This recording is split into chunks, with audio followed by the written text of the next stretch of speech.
Okay, listen.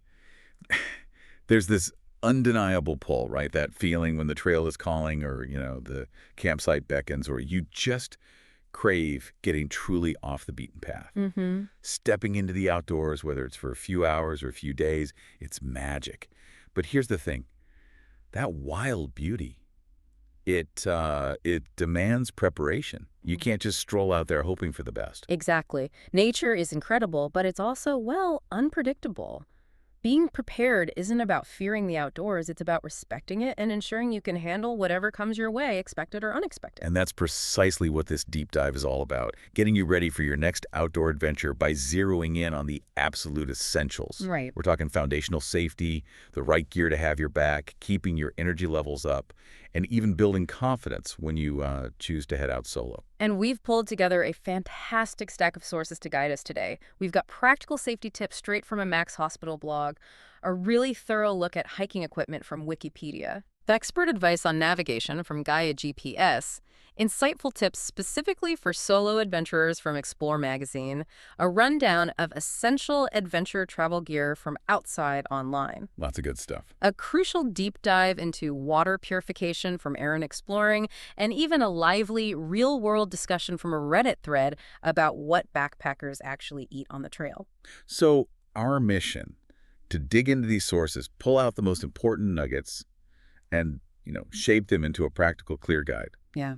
By the end of this, you should feel much more prepared and confident about having the essentials covered, so you can actually stop worrying and start enjoying that outdoor experience. Let's do it. Let's build this foundation with safety. And the absolute cornerstone, according to that Max Hospital source, is a first aid kit. Right. Non-negotiable. Totally. Yep. Especially away from immediate help. Right. Think about it. Mm. Miles from the nearest road or clinic, a small cut or maybe a sudden upset stomach can become a serious problem fast. So what are the most critical items the source highlights in that basic kit? Well, they really focus on wound care and preventing infection. You need bandages for covering cuts, sterile gauze pads for stopping bleeding, Mm-hmm.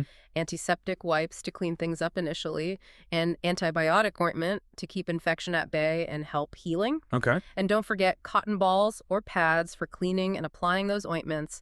That's your absolute minimum to handle common cuts, scrapes, minor wounds. And beyond the basics, they list some smart additions. What else did they say could really enhance the kit's usefulness? Right, so tweezers for those inevitable splinters, scissors for cutting tape or gauze, maybe a digital thermometer if someone feels ill, Yeah. safety pins, which are surprisingly versatile, for securing bandages or even quick gear repairs, and emergency blankets for warmth if temperatures drop unexpectedly. It makes you think through different what-if scenarios, doesn't it? They also mention hygiene items. Yes, a mask and gloves are vital for administering aid safely for both parties. Good point. Cold or hot packs for sprains or strains, eye drops for irritation from dust or pollen, and burn gel like aloe vera for minor burns are also recommended enhancements. It's about being prepared for a range of common issues. And that frequently asked questions section was helpful, defining a kit as basically a portable box of medical gear for sudden emergencies. You can buy great pre-made kits, which is convenient. But the most important piece of advice there, the one they really hammer home, is checking that kit before every single trip. Every single one. Yes. Are medicines expired? Are your scissors still sharp? Does the thermometer work? A kit you can't rely on is worse than no kit at all, really. Okay, first aid is locked in. Now, let's talk about arguably the most fundamental outdoor skill, knowing where you are and where you're going. Navigation. Yeah, the Gaia GPS source calls navigation the first step to true confidence outdoors. And what's fascinating is the point they make about depending entirely on others for navigation. They share anecdotes about how it can seriously undermine your confidence, Oh, yeah. leaving you feeling helpless if the designated navigator gets lost or, incapacitated. I've totally felt that. Just blindly following, not paying attention to landmarks or anything. And that's why they strongly encourage you to step up and take the lead sometimes. Your awareness and input are crucial for group safety. Right.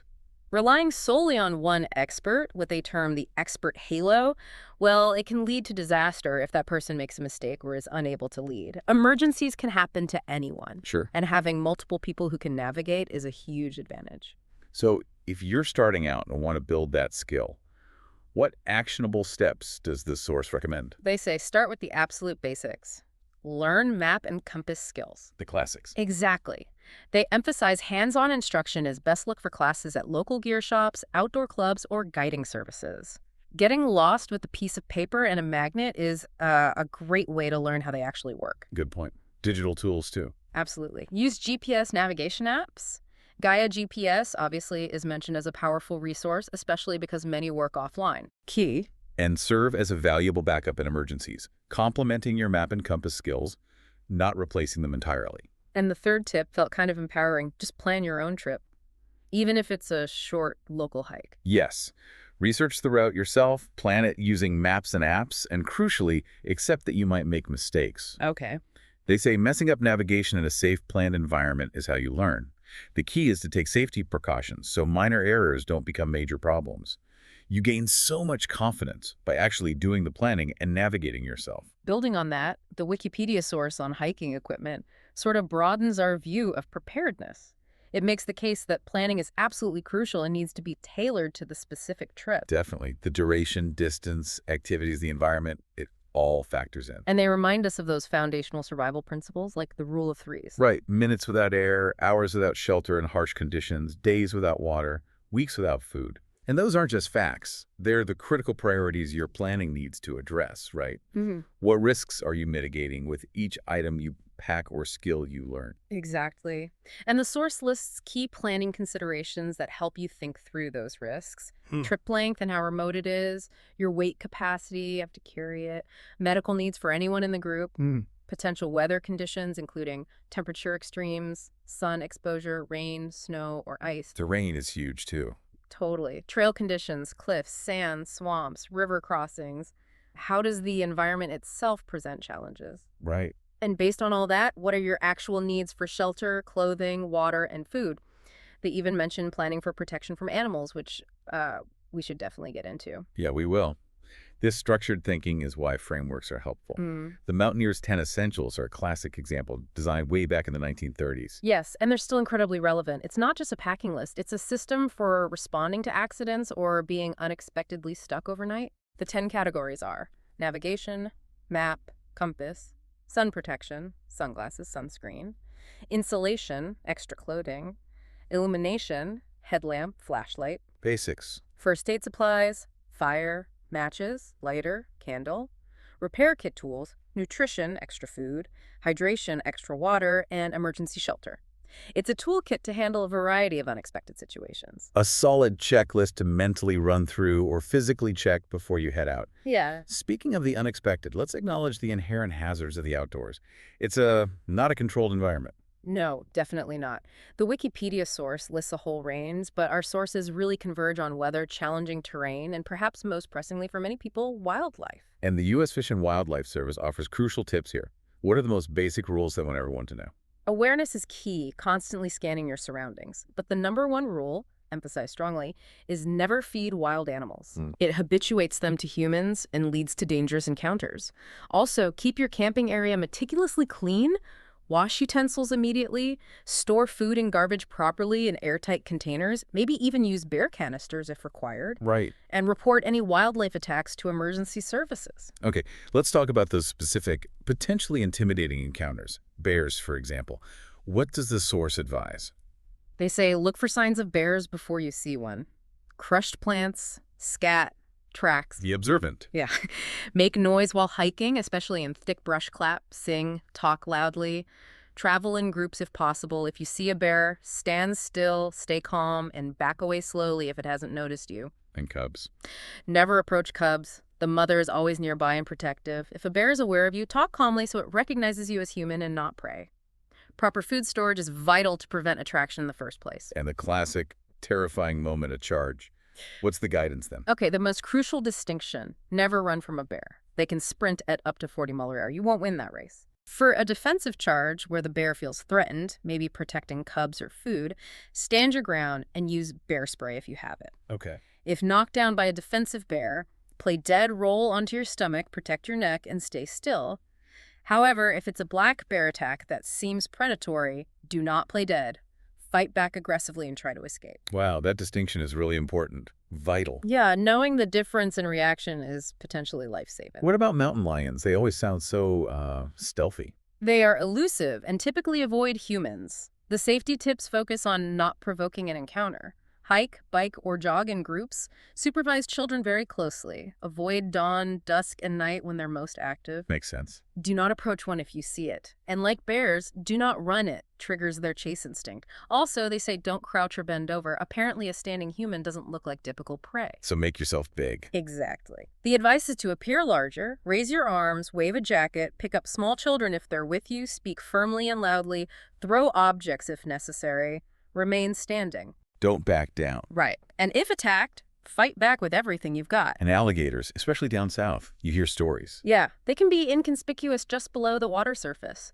The source says they are inherently afraid of humans if left alone. Okay, key phrase, if left alone. Exactly. So give them space and never feed them. Feeding makes them associate people with food, which is dangerous. Dispose of fish scraps properly, away from the water. Right. Be extra aware near fresh or brackish water. They can lunge incredibly fast from the shoreline. And never allow children or pets to play or swim near them, especially at dusk and dawn when they are most active. And if the worst happens, Bitten. the advice is clear. Fight back. Noise, commotion, hitting, kicking, poking the eyes, anything to break the hold and convince it you're not easy prey. Wow. Okay. So understanding the potential hazards and how to react is a huge part of being safe. Beyond awareness and planning, having the right physical gear is next. Let's start with what's literally closest to your skin, your clothing. Apparel. Yeah, it's your absolute first layer of protection against more than just the elements. It insulates from heat and cold, yes, but also water and even fire. And provides physical protection from things like thorns, insect bites, blistering, and UV rays. And the material really matters, doesn't it? The Wikipedia source goes into that. Key takeaway. Wool and polyester can insulate reasonably well, even when wet, which is crucial in cold or damp conditions. Okay. Cotton and linen, on the other hand, wick moisture effectively, making them better choices for hot weather, but they offer little insulation when wet and can even dangerously accelerate heat loss if you get soaked and the temperature drops. Thinking about fire near a campfire. Right. Natural fabrics like cotton, linen, and wool will char or burn, but are less likely to melt and fuse to your skin compared to some synthetics, which can be a real problem. Ouch. Nomex is specifically used for highly fire-resistant clothing, often for specialized tasks like firefighting, but it highlights the material property aspect. And then there's the foundation of your movement. Footwear. Crucial. Shoes with good traction and ankle support are vital for navigating uneven terrain and significantly reduce the risk of injury. Makes sense. Hiking boots offer a balance of breathability and waterproofing, while mountaineering boots provide more specialized protection for really challenging conditions. And gaiters are essential in snow, mud, or wet conditions to keep your feet dry and debris out of your boots. Once you've got your base layer and boots sorted, you need shelter for overnight trips. Right. The source notes this can range from the absolute minimalist, just a wool blanket and a tarp, Old school. all the way up to a full sleep system, including a pad, a bag, maybe a bivouac shelter, inside a substantial tent, like a double-walled, four-season model for harsh conditions. Wow. You can even improvise structures using just tarps, ground sheets, rope, poles, or even natural features like trees, sometimes just for protection against insects with mosquito nets. Lots of options. And carrying all of this requires the right pack. Yeah, how you carry your gear and the design of the pack really dictates how much you can comfortably bring. Smaller items fit in pockets, waist packs, or shoulder packs. Sure. But anything substantial means you need a day pack or a full-on cargo backpack with a proper harness system to distribute that weight effectively. Now, our outside online source shifts slightly to look at adventure travel gear items needed. Yeah. When your trip isn't just one environment, but involves movement across different settings and climates. Right. They highlight what they call the 7 gear essentials of adventure travel, focusing on versatility and durability when you're on the move, maybe hitting cities and trails. Oh, okay. What are they? First, an adventure-worthy duffel. Think a roomy bag that's durable enough to handle airports or strapping onto a vehicle, but crucially can convert to a backpack. Ah, smart. So you can comfortably carry it longer distances if needed. Adaptable. That makes sense. You need something adaptable. What's next? A smaller day pack or hip pack. This is for your absolute on-the-go essentials when you leave the main bag behind, Wallet, phone, snacks, sunscreen, guidebook. Easy access is key. Right. And footwear for travel, not just dedicated hiking. Yeah, they specifically call out versatile boots. The ideal here is something comfortable and reliable that works in multiple settings. Okay. Easy on-off is a plus for travel convenience. They need cushioning for walking on city streets and uneven trails. They should be water-resistant and durable. They even use the Blundstone Chelsea boot as a specific example that fits this description. That's smart gear that pulls double duty, saves space and weight. Exactly. The remaining essentials cover hydration and layers. An insulated water bottle to stay hydrated in any climate and keep drinks warm in the cold. Nice. A lightweight jacket that provides insulation is water repellent, but most importantly, packs down tiny so you can always have it with you for shoulder season changes or, unexpected drafts. A hat. A packable hat. Simple, but serves multiple purposes. Sun protection, warmth, or, let's be honest, hiding travel hair. Huh. Been there. And the last one is tech-related, but essential these days. A power bank. This is crucial, especially now, because your navigation tools like your phone or even a dedicated GPS device are useless if they run out of battery. True. Keeping them charged is a safety issue as much as a convenience. Can't call for help or find your way if your phone's dead. Okay, having the right gear gets you out there, but staying out requires fuel. Let's talk water and food. Hydration. Absolutely critical, and safely hydrating in the backcountry means treating your water. The source from Air and Exploring emphasizes this point strongly. Yeah. You must filter or purify water to avoid getting debilitating illnesses from bacteria, parasites, or viruses found in natural water sources.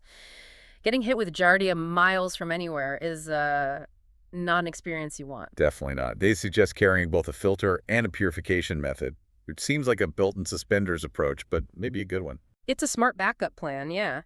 And understanding the difference is key. Filters, like the Sawyer, mechanically remove particulates, dirt, sediment, bugs, maybe some bacteria, but generally not viruses or very small parasites. Okay, they strain things out. Right. Purification methods, often chemical drops or UV light, actually kill smaller contaminants like bacteria, viruses, and cysts. You might need one or both, depending on the water source and potential threats. Okay, let's dive into the specific methods they detail.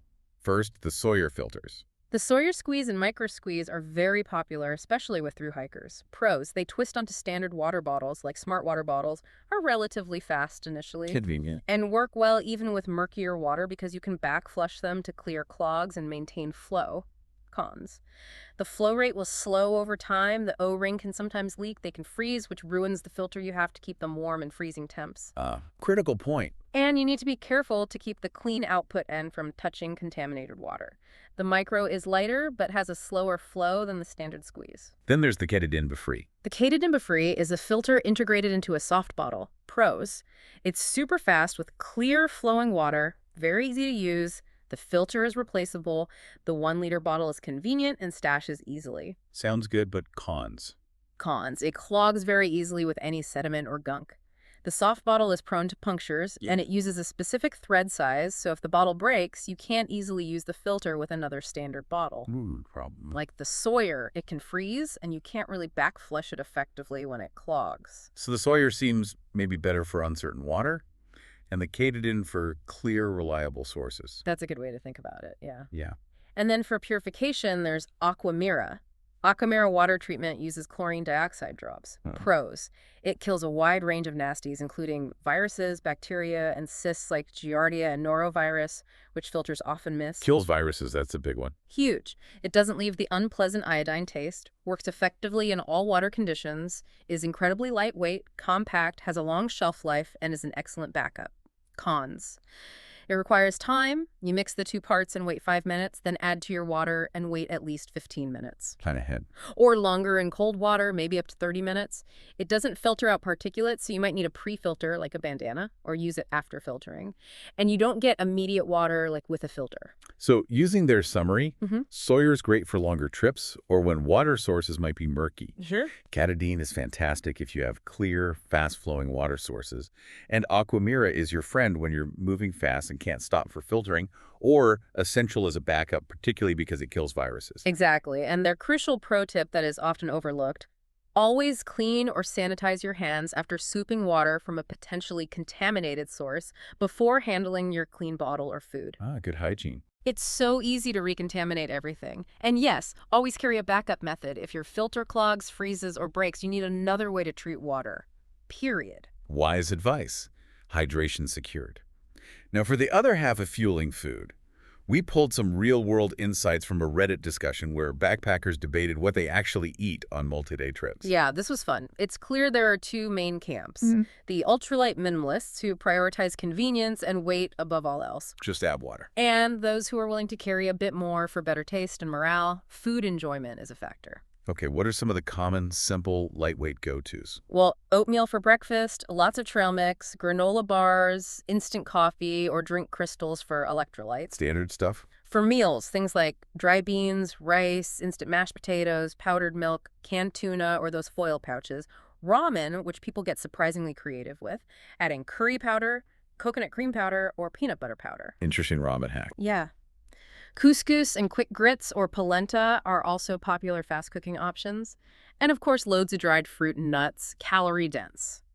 But some people go beyond just adding hot water, right? They actually cook. Definitely. Some bring ingredients to actually cook, making bread by just adding water on the trail and cooking it in a pot or even on coals. Wow. Scrambled eggs are surprisingly easy, apparently. Norse sidekicks are a popular base to add things to. Lots of people make their own dehydrated meals like chili or risotto, Healthier, maybe? often cheaper, less processed, and can taste much better than store-bought. Some hardcore folks even use a small reflector oven over a fire to bake. Okay, this is where it gets fun. What Yeah. fresh items do people manage to bring, even for the first night or two? Oh, the ultimate reward meal seems to be steak and eggs on the first night. Seriously. Yeah. Steak. Yeah. People bring butter, which apparently lasts a few days unrefrigerated. Hard cheeses like Parmesan last really well. Smoked sausages or jerky are great protein sources. Veggie. For veggies, green bell peppers stay crispy for a bit. Carrots, snow peas, and broccoli can last a few days. Even avocados, fresh basil, and small tomatoes make appearances for the first day or so. It really highlights that balance between weight and enjoyment. Some people clearly see good food as a massive morale booster, worth the extra ounces or pounds. Totally. Strategies like vacuum sealing food or using boil and bag methods are mentioned, though there were some comments about potential plastic concerns. And carrying small condiment packets or dedicated spice boxes is key to making simple meals taste better. Right, flavor helps. And the snacks and treats list is amazing, the ultimate fuel for the soul. Oh yes, chocolate in various forms, candy-coated nuts like M&Ms, gummies, Swedish fish, Sour Patch Kids for that sour kick, digestive biscuits, Comfort food? hot chocolate with marshmallows for comfort at night, and some people pack a small flask of whiskey or a small bottle of wine for a celebratory sip at camp. Snickers bars seem universally loved, can't go wrong. It covers all the cravings. Some people even look beyond the packed food. Yeah, a few mentioned bringing fishing line to try to ditch dinner or knowing local edible plants like certain mushrooms, greens, or roots, assuming you have the knowledge and are absolutely sure of identification. That's key. Definitely need expertise there. And a practical note, Mm-hmm. the thread mentions that hiker hunger, that insatiable need for calories, might take a few days to really kick in on a long trip. That's a good planning point. You might not need quite as many calories right at the start, so don't necessarily front load all your heaviest food if you're going out for a week or more. Okay, so we've covered keeping you safe, equipping you with the right gear, and making sure you're well fed and hydrated. There's one more dimension that adds a unique layer of preparation: adventuring solo. Ah, yes. Our Explore magazine source frames this as a skill that, like navigation, needs practice. It's a great perspective. The author talks about the initial feeling of being daunted, maybe dealing with anxiety, but also that powerful determination not to let that stop them from experiencing opportunities. They emphasize that solo adventures are incredible opportunities for personal growth and self-discovery, even if they feel scary at first. So, how do you approach staying safe and building confidence when you're the only one making the decisions out there? First, they say choose the right location. Start familiar on well-marked trails that match your current experience level. Don't bite off more than you can chew. Exactly. Gradually increase distance and difficulty and only venture into new, more challenging territory after doing thorough research on terrain, weather, and potential wildlife. And they share a great anecdote about not letting strangers talk you into a route you're uncomfortable with if you lack experience or are worried about exposure. Trust your gut feeling when you're solo. Prioritizing safety becomes even more paramount when you're the sole decision maker. Absolutely vital. Create a detailed itinerary, start point, end point, planned route, estimated times, and share it with a trusted person who knows when to expect you back and what to do if they don't hear from you. Use a comprehensive packing checklist and practice carrying your loaded pack comfortably, even for short trips. Consider an emergency satellite device, like a PLB or satellite messenger, if cell coverage is unreliable. Peace of mind. And staying aware of your surroundings, even more important. Essential when solo. Constantly observe the weather, wildlife signs, and trail conditions. Be ready to adjust your plans if things look risky, and critically, recognize your physical and mental limits. Okay. The source notes these might differ when you're solo and lack the distraction or immediate support of others. Don't hesitate to take breaks, reassess the situation, or turn back if you feel overly tired, anxious, or just unsure. There's no shame in turning back. They specifically mention planning for anxieties, which is very real for many people heading out alone for the first time or even the 10th time. It is common, and the source is upfront about it. Identify your triggers, like the funny anecdote about mistaking squirrel sounds in a rock canyon for something more ominous because the sounds were amplified and misinterpreted. Right, your mind plays tricks. Totally. Practice coping strategies beforehand, like deep breathing or grounding techniques. Set checkpoints along your route to pause, check in with yourself emotionally, and maybe have a quick snack. And simple things, like texting a friend if you have signal. Yes, they say a quick text exchange can feel like an incredible lifeline if anxiety starts to creep in, just knowing someone knows where you are. And don't be afraid to take breaks in safe, pleasant spots to simply reset and regain composure. It makes sense that physical state ties into mental state too. Absolutely. They link hydration and nutrition directly to managing anxiety and decision-making.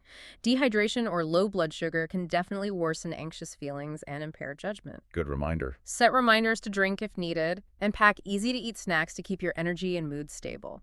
Don't let yourself get hangry and anxious. And after you successfully complete a solo trip, what then? Takes time to reflect and celebrate. Journal about the experience, what worked well, what was challenging, what you learned about yourself. Actively celebrate the moments of joy and the challenges you overcame. Each solo trip, big or small, is a step in building that skill and your confidence. It reinforces that you can do it. Wow, we've really covered the spectrum of outdoor preparedness today. Ah. From the absolute safety basics like first aid and knowing where you are, Navigation, yeah. to essential gear for varying environments, mastering water and food, and tackling the unique considerations of finding your way and your confidence on a solo adventure. By paying attention to these core areas, understanding the risks, planning ahead, having the right tools, staying nourished, and managing your mindset, you genuinely make your time outdoors safer and, frankly, much more enjoyable. It shifts the focus from potential worries to simply being present and appreciating the experience, doesn't it? Exactly. So we've discussed the practicalities of getting ready for adventure, but here's something to think about. What unexpected moments of beauty, or maybe profound personal insight, are only unlocked when you step prepared into the wild, truly ready for whatever comes your way?